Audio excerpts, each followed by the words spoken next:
This is Dolany TV, ladies and gentlemen. Good afternoon.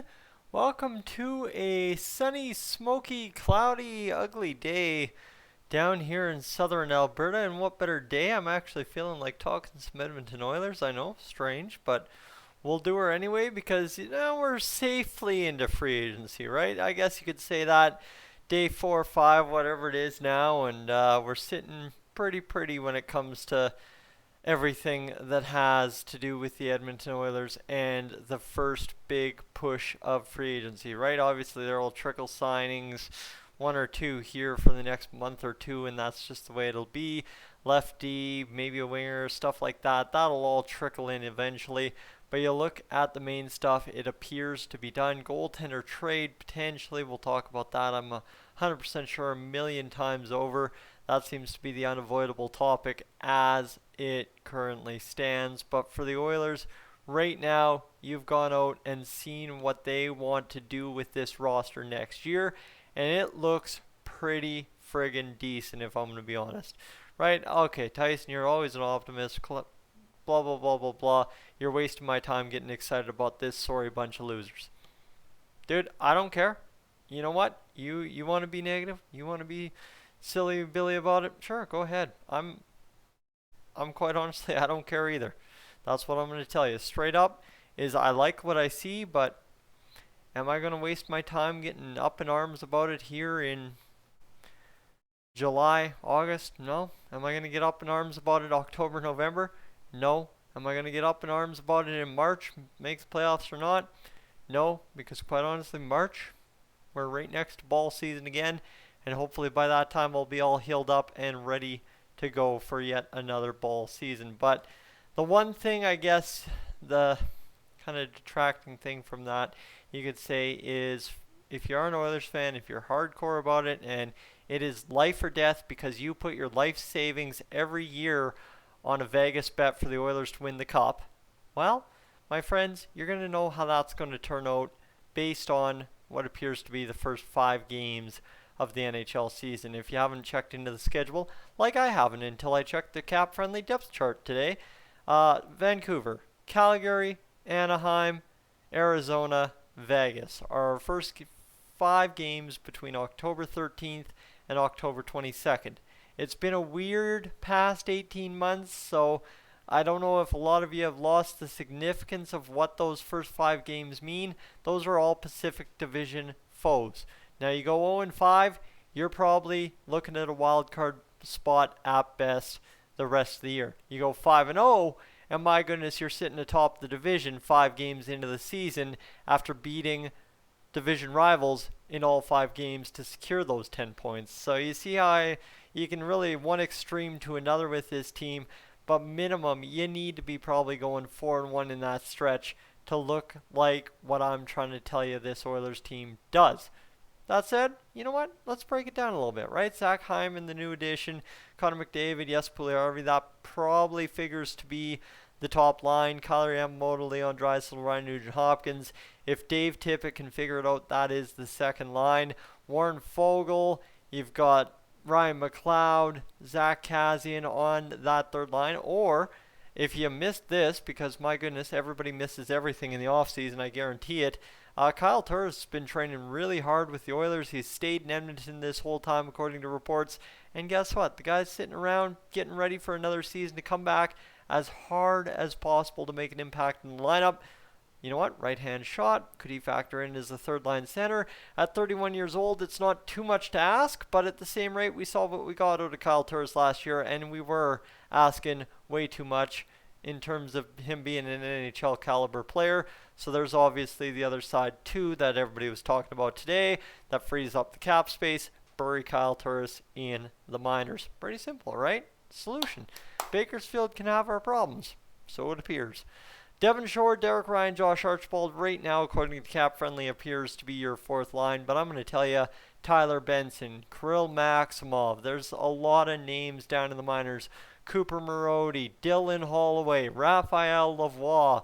There are guys that can factor into that fourth line very easily. Tim Soderlund as well. We acquired him, don't forget. So There's a lot of different names that could play around there, and it all depends on what you want to do with the penalty kill, the power play, and all that. Depends where you have guys slated across the different sections of ice time as to how I think the Oilers will shape their bottom six this year. But given the addition of Warren Foegele, the emergence of Ryan McLeod at the end of last year, the fact that Zach Kassian should be back this season in terms of, you know what, maybe blame it on exactly what we are all feeling during the 18 months we just witnessed, is Zach Kassian was as disinterested in watching or playing hockey as I was in watching the Oilers play the last 10 games of the season. Dude couldn't care less. Well, guess what? Maybe now 82 games, you get the fans back. Suddenly, bing, bang, boom, you see everything return for a lot of these guys. Not necessarily just Zach Kassian. You imagine Jesse Puljujärvi going out there and playing in front of the Oilers fans that during a 56-game season completely fell head over heels for a player that 90% of Oilers fans, I think, at one point during those intense kind of back and forth between him and his camp with the Oilers, well, guess what? Wanted him shipped somewhere for a bag of pucks and a Gatorade. So we'll take it, right? We'll see what a guy like that can do, juiced up by the crowd. No, don't forget as well, on the defense, everybody's making so much that Jay Fresh hockey analytic guy that really just throws out a chart and expects everybody to bow down. I'm sorry, but he throws out that, oh, well, the Oilers are going to run Chris Russell as the 3 lefty, and that makes them so terrible. And my goodness, Ken Holland's done such a crap job going out there and getting this team prepared for next season based on last season's results. People just blow my mind at how much they will go to lengths to tear down anything that can potentially be good in Edmonton. It really is mind-boggling to me, simply because if Chris Russell is honestly anyone's best option for the third D left position, you're losing the point of what Ken Holland and, of course, Keith Gretzky have done in the past couple of years. There's names in the system. Philip Broberg. There's a guy that's 6'6", 190, 23 years old in Marcus Niemelainen, just casually sitting in the farm system. Nobody's talking about him. Literally nobody. Don't forget as well, we've got Philip Kemp, who kind of came in and made some buzz last season over in Europe, came to Bakersfield, did some stuff, and of course Michael Kesselring, who is 6'4", 190. He's right D, but those are your kind of your farm options this season.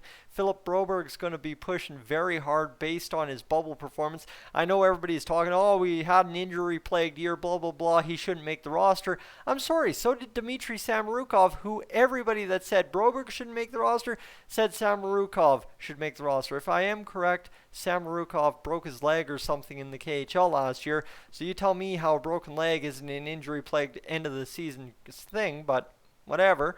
Philip Berglund, another right D option, 24 years old. Don't forget he's an RFA at the end of the season. So you see where I'm going? There is a lot of guys on this roster that are looking quite good. And don't forget there's guys that could potentially get a contract in the next 4 months, is it? 3 months? 2 months? 3 months? I think it's 3 months. We have a ton of guys going from 2018 all the way to 2019 that could potentially be available to us anytime soon. And in the goaltending department, you want to talk about the goaltending department. Yeah, there's Stalock, there's Smith, there's Koskinen. There's a whole good old mess of it, I know. And everybody wants to say, well, Stuart Skinner can't do it. Olivier Rodriguez sucks. Stalock is going to go on waivers. Well, Ilya Konovalov, simple solution right there, has dominated the KHL pretty much the past 3 years. In the year we drafted him, the year next, and this year. So give Konovalov the chance is where I'm leaning to. Let's not go waste a first-round pick to move Koskinen. If you want to do a triple-headed monster, who knows what rosters are going to look like. I'd be inclined, if you can find somebody to take Koskinen off your hands, Konovalov is my next best option, and I'm not too concerned about that because, again, my friends, you know what? If I'm going to lose my mind about the Oilers' goaltending situation August 1st, July 31st, whatever you want to say when you're watching this video, it just ain't worth it. All right, I think that's the clarity that I have seen over the past several months being away from YouTube, is making my life revolve around professional athletes getting paid millions of dollars to play a sport run by millionaires who more or less only care about the bottom dollar. End of the day, it just ain't worth it. Unless you put your life savings down on a Vegas bet, there's no reason to lose your mind about what the Oilers do, what a guy makes in terms of a contract that has absolutely no bearing on your life. That's kind of the clarity I've seen. Because when you revolve your entire life around hockey, take it from a guy that did. You're friggin' miserable, and that I friggin' was. So guys, you have yourself a great little afternoon here. Get into August. It's the August long weekend. It seems these long weekends I seem to crop up a little bit, eh? I'm Tyson. This is Stallini TV up on out of here.